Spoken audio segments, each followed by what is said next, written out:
Hi friends, hello, welcome back to our channel Hima Pavan blogs. ఎలా ఉన్నారండి? అందరూ బాగున్నారా? మేమైతే చాలా బాగున్నామండి. ఎవరైతే కొత్తగా మన ఛానల్ చూస్తున్నారో వాళ్ళైతే ప్లీజ్ సబ్స్క్రైబ్ చేసుకోండి. అలాగే వీడియో చేసే ముందు ఒక చిన్న లైక్ అయితే ఇచ్చేసేయండి. ఈ రోజు వ్లాగ్ వచ్చేసి నేను మార్నింగ్ బ్రేక్ఫాస్ట్ లోకి పూరి అయితే చేశాను. నేను ఎప్పుడు పూరి చేసినా గోధుమ పిండితోనే చేస్తాను, మైదా అయితే యూస్ చేయను. మైదా అంత హెల్దీ కాదు కదా అని చెప్పేసి గోధుమ పిండితోనే పూరీలు అయితే చేస్తాను. మైదా పిండితో చేస్తే పూరీలు ఎలా పొంగుతాయో సేమ్ గోధుమ పిండితో చేసినప్పుడు కూడా అలానే పొంగుతాయి. సాఫ్ట్గా మెత్తగా కూడా ఉంటాయి. పెద్ద ట్రిక్స్ అయితే ఏం ఫాలో అవ్వాల్సిన అవసరం లేదు. చపాతీ ఎలా చేసుకుంటామో సేమ్ అలాగే పూరి కూడా చేస్తాము. చపాతీ వచ్చేసి మనం పెనం మీద కాల్చుకుంటాము, పూరి వచ్చేసి ఆయిల్లో డీప్ ఫ్రై చేసుకుంటాం కదా. ఇది నేను ఎలా చేస్తానో నా ప్రాసెస్లో ఒకసారి చూపిస్తాను. ఎక్కడ వీడియో స్కిప్ చేయకుండా చూడండి. ఫస్ట్ వచ్చేసి పూరీలోకి కర్రీ కోసం ఆనియన్స్ పచ్చిమిర్చి కట్ చేసుకుని సైడ్కి అయితే పెట్టేశాను. నెక్స్ట్ వచ్చేసి పూరి కోసం పిండి అయితే కలుపుతూ ఉన్నాను. మేము వచ్చేసి ఆశీర్వాద్ గోధుమ పిండి అయితే వాడతాము. చపాతీలు కొంచెం ఎక్కువగానే చేస్తూ ఉంటాం, అందుకని చెప్పేసి 2 kgs అయితే తెచ్చుకుంటూ ఉంటాము. మేము వచ్చేసి చపాతీలు చాలా ఎక్కువ, పూరి చాలా తక్కువ, రేర్. ఎందుకంటే ఆయిల్ ఫుడ్ చాలా తక్కువ తింటాము, అందుకని చెప్పేసి ఎప్పుడన్నా చేస్తూ ఉంటాను. ఇంకా 1 కప్ గోధుమ పిండి తీసుకుని టేస్ట్ తగ్గట్టు ఉప్పు వేసుకుని పొడి పిండిలోనే ఉప్పు మొత్తం మిక్స్ అయ్యేలా కలిపేసుకోవాలి. నెక్స్ట్ వచ్చి కొద్దిగా వాటర్ పోసుకుంటే ఇలా చపాతీ ముద్దలా అయితే చేసుకోవాలి. ఇప్పుడు వచ్చేసి ఈ స్టేజ్కి వచ్చిన తర్వాత 2 tablespoons ఆయిల్ వేసుకుని పిండిని మళ్ళీ మెత్తగా అయితే కలిపేసి రౌండ్గా బాల్లా చేసుకుని చక్కగా ఒక ప్లేట్ మూత పెట్టేసి సైడ్కి అయితే పెట్టేసుకోవాలి. నేను వచ్చేసి పూరీకైనా చపాతీకైనా పిండిని సేమ్ ఇదే విధంగా కలుపుతాను, ఇంకేమి యాడ్ చేయను. ఒక ½ an hour అయినా నాననివ్వాలి. పిండి ఎంత నానితే అంత మెత్తగా వస్తాయి మనకి, చపాతీ అయినా పూరి అయినా సరే. ఇంక ఈలోపు వచ్చేసి మనం కర్రీ అయితే ప్రిపేర్ చేసుకుందాము. ఫస్ట్ వచ్చేసి స్టవ్ ఆన్ చేసుకుని ప్యాన్ పెట్టుకుని కొద్దిగా ఆయిల్ వేసుకుని పచ్చిశనగపప్పు, జీలకర్ర, ఆవాలు, ఎండుమిర్చి, కరివేపాకు, పచ్చిమిర్చి, ఆనియన్స్ వేసి లైట్గా అయితే ఫ్రై చేసుకోవాలి. చిటికెడు పసుపు, టేస్ట్ తగ్గట్టు ఉప్పు కూడా వేసుకుని ఆనియన్స్ బాగా ఫ్రై చేసుకోవాలి. ముందుగా ఒక బంగాళదుంపను ఉడికించుకుని తొక్క మొత్తం తీసేసి కొంచెం ముక్కలుగా స్మాష్ చేసుకోవాలి. ఆ బంగాళదుంపను తీసుకొచ్చి ఇందులో అయితే యాడ్ చేసుకోవాలి.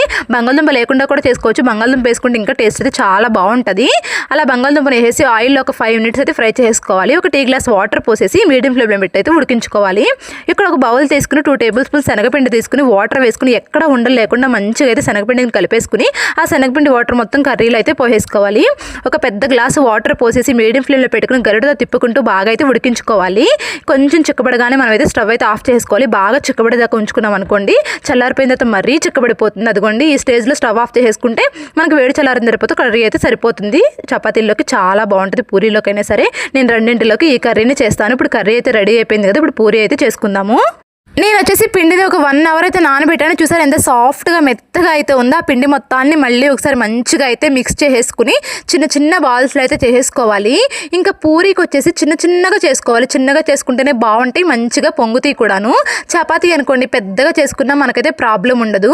చపాతీకి ఏమో కొంచెం పొడిపిండి ఎక్కువ చల్లి చేస్తాను నేను. పూరీ వచ్చేసి లైట్గా జస్ట్ చల్లనట్టు పొడిపిండి చల్లి పూరీలు అయితే చేస్తాను. నేనైతే ఆయిల్తో చేయను, పిండితోనే చేస్తాను. పూరీలైనా చపాతీలు అయినా సరే. ఇంకా రెండింటికి డిఫరెన్స్ అయితే చెప్తున్నాను నేను. ఎక్కువ కష్టపడకుండా ఈజీ వేలో ఇక్కడ వరకు రెండింటి ప్రాసెస్ ఒకటే. పూరీలు వచ్చేసి ఆయిల్లో డీప్ ఫ్రై చేస్తాము, చపాతీలు వచ్చేసి ఆయిల్ వేసుకుని కాల్చుకుంటూ ఉంటాం కదా, అలా అయితే చెప్తూ ఉన్నాను. అలా చిన్నగా కొద్దిగా పిండి వేసుకుంటూ పూరీలన్నీ చేసేసుకుని సైడ్కి అయితే పెట్టేశాను. ఇప్పుడు స్టవ్ ఆన్ చేసుకుని కడాయి పెట్టుకుని ఆయిల్ అయితే వేసుకున్నాను. నేనైతే చిన్న దాంట్లోనే చేస్తున్నాను, ఎందుకంటే పెద్ద కడాయి పెట్టామనుకోండి ఆయిల్ కూడా ఎక్కువ పోయాలి. అదే చిన్నది పెట్టామనుకోండి చక్కగా తక్కువ ఆయిల్ పడుతుంది, కొంచెం ఆయిల్ ఎక్కువ వేస్ట్ కాకోకుండా. అలా చిన్నది పెట్టి దానికి తగ్గట్టు చిన్న సైజులో పూరీలు చేసి అయితే నేను చేస్తూ ఉన్నాను. ఇప్పుడు ఆయిల్ అయితే మనం బాగా అయితే కాగనివ్వాలి. ఆయిల్ ఎంత బాగా కాగితే అంత తొందరగా పూరీలు అయితే మనం పర్ఫెక్ట్గా అయితే పొంగుతాయి. మెయిన్ ఒక్క టిప్పు చాలు మనకి.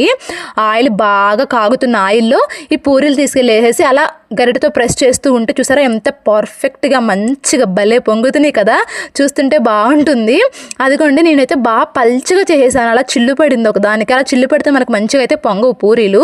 కొంచెం థిక్నెస్తో అయితే చేసుకోవాలి. చపాతీలు అనుకోండి ఎట్లా చేసినా ప్రాబ్లం లేదు, పూరీలకు వచ్చేసి కొంచెం థిక్నెస్ అయితే ఉండాలి. అలా అయితే మనకు పర్ఫెక్ట్గా అయితే పూరీలు మనకి చూడ్డానికి కూడా బాగుంటాయి అలా పూరీలు పొంగితేను. నేను వచ్చేసి ఇంకా ఈజీగా సింపుల్ వేలో ఇలానే చేస్తాను. పూరీ అయినా చపాతీ అయినా చెప్పాను కదా, పిండి కలుపుకోవడం, చపాతీలు పూరీలు చేసే వరకు మనకు ఒకటే ప్రాసెస్. మనం ఇలా ఫ్రై చేసుకునేటప్పుడు మాత్రమే చిన్న డిఫరెన్స్ అయితే ఉంటుంది కదా. నేను చేసిన పూరీలన్నీ ఎంత పర్ఫెక్ట్గా పొంగాయో చూసారా. ఇంక ఇలా మొత్తం అన్నీ ఫ్రై చేసేసిన తర్వాత మా హస్బెండ్కి పిల్లలకి కూడా అయితే పెట్టేశాను. వాళ్ళిద్దరికి పెట్టేసిన తర్వాత నేను కూడా అయితే పెట్టుకున్నాను. చపాతీలు అనుకోండి ఒక 2-3 తినగలం, కానీ పూరీలు అయితే అస్సలు తినలేము. జస్ట్ 2 తినగానే మొహం కొట్టేసింది కదా, అంటే కొంచెం ఆయిల్ ఫుడ్ కాబట్టి ఎగుట్టుగా ఉంటుంది. ఇంకా అందుకని చెప్పేసి మా హస్బెండ్కి వచ్చేసి టీ పెట్టాను. పూరి తిన్న వెంటనే టీ అయితే కంపల్సరీ తాగుతారు. నార్మల్ డేస్లో అయితే అసలు తాగరు, కానీ ఇలా పూరి చేసినప్పుడు మాత్రం టీ తాగుతారు. ఇంకా పిల్లలకేమో పాలు కాసాను, నేను వచ్చేసి కాఫీ అయితే కలుపుకున్నాను. ఇక్కడతో ఇంకా మా టిఫిన్ సెక్షన్ అయితే కంప్లీట్ అయిపోయింది. ఇంకా నెక్స్ట్ వచ్చేసి పిల్లలిద్దరికి స్నానాలు కూడా చేపించేసి ఇంకా నెక్స్ట్ ఇంట్లో పని ఉంటుంది కదా, ఇల్లు ఉడుచుకురావడం, బయట ఉడుచుకురావడం, చాలా పని ఉంటుంది. కనపడిన పని. అసలే పూరి చేశాం కదా, ఇంకా గిన్నెలు గిన్నెలు కూడా కొంచెం ఎక్కువే ఉంటాయి. ఇంకా మొత్తం అన్నీ కడిగేసి ఇల్లంతా కూడా నీట్గా అయితే చేసాను. ఇక ఇంట్లో పని అంతా అయిపోయిన తర్వాత నేను కూడా అయితే ఫ్రెష్ అప్ అయిపోయాను. నేను కూడా ఫ్రెష్ అప్ అయిపోయి దేవుడి దగ్గర దండం పెట్టేసుకుని ఇక ఇప్పుడు వంట చేయడం అయితే స్టార్ట్ చేశాను. రైస్ అయితే పెట్టేశాను.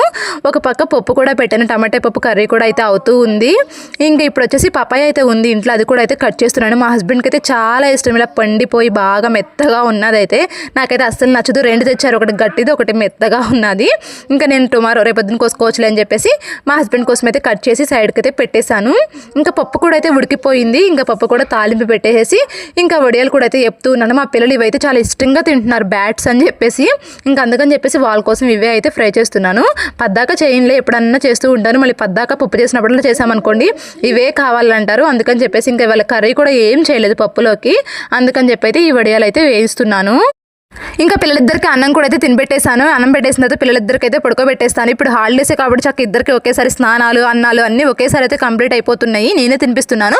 వాళ్ళు తింటామంటారు కానీ వాళ్ళు తింటే ఇల్లంతా ఖరాబ్ చేసేస్తారు. అందుకని చెప్పేసి ఇంకా నేనే తినిపెట్టేసి మా విన్నుని అయితే పడుకోబెట్టేశాను. మా చిన్నుని పడుకోబెట్టడానికి నా తలప్రాణం తోక్కొస్తుంది. అస్సలు పడుకోడు.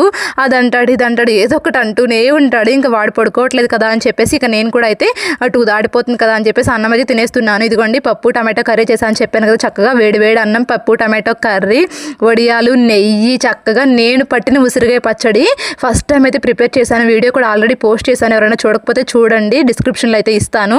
ఎంత పర్ఫెక్ట్గా వచ్చిందో పచ్చడి అయితే చాలా బాగుంది. చక్కగా ఎంజాయ్ చేస్తూ అన్నం అయితే తిన్నాను. మా చిన్ను అయితే నా దగ్గర కూర్చుని మమ్మీ ఉసిరికాయ పెట్టి మమ్మీ అని చెప్పి అయితే అంటూ ఉన్నాడు. ఇక నేను అన్నం తినేసిన తర్వాత మా చిన్నుని అయితే పడుకోబెట్టాలి. పడుకుంటాడో లేదో చూడాలి. ఇప్పుడు పడుకోలేదు అనుకోండి ఈవినింగ్ కొంచెం ఎర్లీగా అయితే పడుకుని పోతాడు. ఇంకా నా వీడియో మీకు ఎలా అనిపించిందో కమెంట్ చేయండి. నచ్చితే లైక్ చేయండి, షేర్ చేయండి, అలాగే సబ్స్క్రైబ్ చేసుకోవడం అస్సలు మర్చిపోవద్దు. Thank you for watching. Bye. Do subscribe for more videos.